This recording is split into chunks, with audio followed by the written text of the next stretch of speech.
The Hermetic Philosophy. The lips of wisdom are closed except to the ears of understanding. The Kybalion. From old Egypt have come the fundamental esoteric and occult teachings which have so strongly influenced the philosophies of all races, nations, and peoples for several thousand years.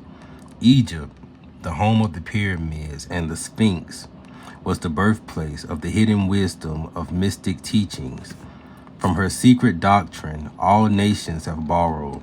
India, Persia, Chaldea, Media, China, Japan, Assyria, ancient Greece and Rome, and other ancient countries partook liberally at the feast of knowledge, which the hierophants and masters of the land of Isis so freely provided for those who came prepared to partake of the great store of mystic and occult lore which the masterminds of the ancient land has gathered together. In ancient Egypt dwelt the great adepts and masters who have never been surpassed and who seldom have equaled during the centuries that have taken their processional flight since the days of the great Hermes. In Egypt was located the great lodge of lodges of the mystics. At the doors of her temples entered the neophytes, who afterward, as hierophants, adepts, and masters, traveled to the four corners of the earth, carrying with them the precious knowledge which they were ready, anxious, and willing to pass on to those who are ready to receive the same. All students of the occult recognize the debt that they owe to these venerable masters of that ancient land. But among these great masters of ancient Egypt, there once dwelt one of whom masters hailed as the master of masters. This man, if man indeed he was, dwelt in Egypt in the earliest days. He was known as Hermes Trismegistus. He was the father of the occult wisdom, the founder of astrology, the discoverer of alchemy. The details of his life story are lost to history, owing to the lapse of the years through several of the ancient countries, though several of the ancient countries disputed with each other in their claims of the honor of having furnished his birthplace and this thousands of years ago. The date of his sojourn in Egypt, in that his last incarnation on this planet, is not now known, but it has been fixed at the early days of the oldest dynasties of Egypt, long before the days of Moses.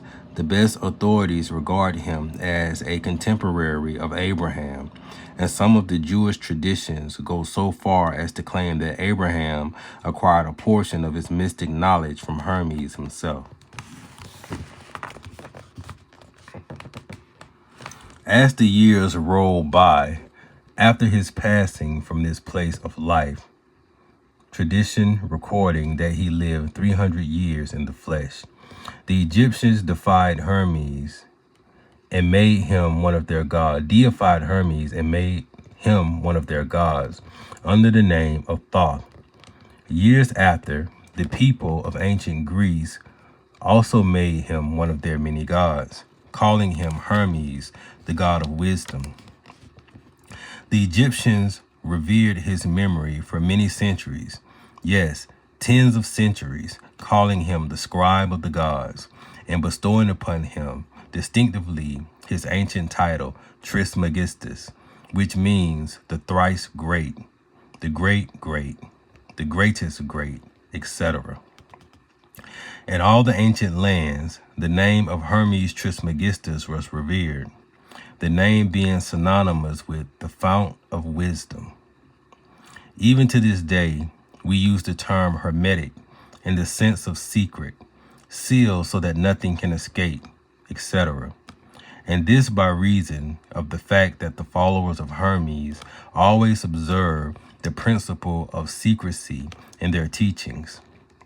They did not believe in casting pearls before swine, but rather held to the teaching, milk for babies, meat for strong men, both of which maxims are familiar to readers of the Christian scriptures, but both of which had been used by the Egyptians for centuries before the Christian era.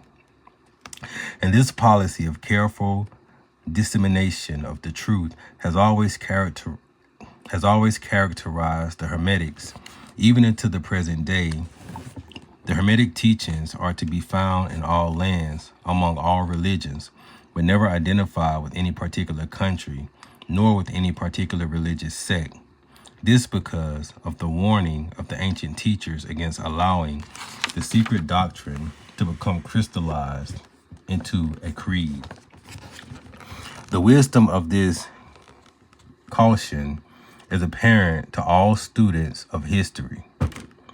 The ancient occultism of India and Persia degenerated and was largely lost, owing to the fact that the teachers became priests and so mixed theology with the philosophy.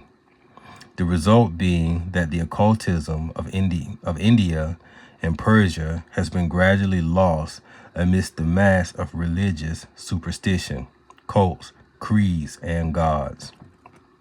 So it was with ancient Greece and Rome. So it was with Hermetic teachings of the Gnostics and early Christians, which were lost at the time of Constantine, whose iron hand smothered philosophy with the blanket of theology, losing to the Christian church that which was its very essence and spirit, and causing it to grow throughout several centuries before it found the way back to its ancient faith. The indications apparent to all careful observers in this 20th century being that the church is now struggling to get her back to its ancient mystic teachings. But there were always a few faithful souls who kept alive the flame, tending it carefully and not allowing its light to become extinguished. And thanks to these staunch hearts and fearless minds, we have the truth still with us, but it is not found in books to any great extent. It has been passed along from master to student, from initiate to hierophant, from lip to ear. When it was written down at all, its meaning was veiled in terms of alchemy and astrology, so that only those possessing the key could read it aright. This was made necessary in order to avoid the persecutions of the theologians of the Middle Ages who fought the secret doctrine with fire and sword. Stake, giblet, and cross. Even to this day, there will be found but few reliable books on the Hermetic philosophy, although there are countless references to it in many books written on various phases of occultism. And yet, the Hermetic philosophy is the only master key which will open all doors of the occult teachings. In the early days, there was a compilation of certain basic Hermetic doctrines passed on from teacher to student, which was known as the Kybalion. The exact significance and meaning of the terms having been lost for several centuries, this teaching, however, is known to many to whom it has descended from mouth to ear, on and on, throughout centuries. Its precepts have never been written down or printed. So far as we know, it was merely a collection of maxims, axioms, and precepts, which were non-understandable to outsiders, but which were readily understood by students after the axioms, maxims, and precepts had been explained and exemplified by the Hermetic initiates to their neophytes. These teachings really constituted the basic principles of the art of Hermetic alchemy, which, contrary to the general belief, dealt in mastery of mental focus rather than material elements, the transmutation of one kind of mental vibration into others, instead of the changing of one kind of metal into another. The legends of the Philosopher's Stone, which would turn base metal into gold, was an allegory relating to Hermetic philosophy, readily understood by all students of true Hermeticism. In this little book, of which this is the first lesson, we invite our students to examine into the Hermetic teachings as set forth in the Kybalion, and as explained by ourselves, humble students of the teachings who, while bearing the title of initiates, while bearing the title of initiates, are still students at the feet of Hermes, the master.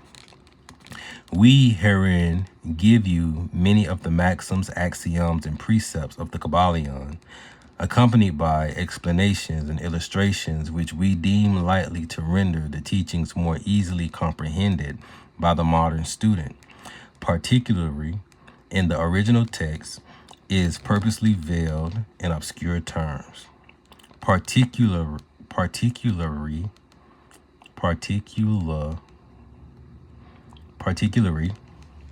as the original text is purposely veiled in obscure terms. The original maxims, axioms, and precepts of the Kybalion are printed herein, in quotation marks, the proper credit being given. Our own work is printed in the regular way in the body of the work. We trust that the many students to whom we now offer this little work will derive as much benefit from the study of its pages as have the many who have gone on before, treading the same path of mastery throughout the centuries that have passed since the times of Hermes Trismegistus, the master of masters, the great, in the words of the Kybalion. We follow the footsteps of the master. The ears of those ready for his teachings open wide, the Kybalion. When the ears of the student are ready to hear, then cometh the lips to fill them with wisdom, the Kybalion.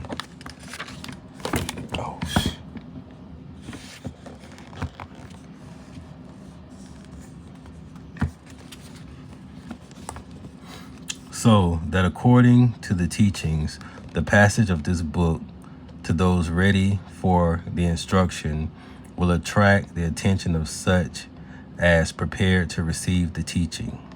And likewise, when the pupil is ready to receive the truth, then will this little book come to him or her. Such is the law, the Hermetic principle of cause and effect, in its aspect of the law of attraction, will bring lips and ear together, pupil and book in company. So mote it be. The 7 Hermetic Principles.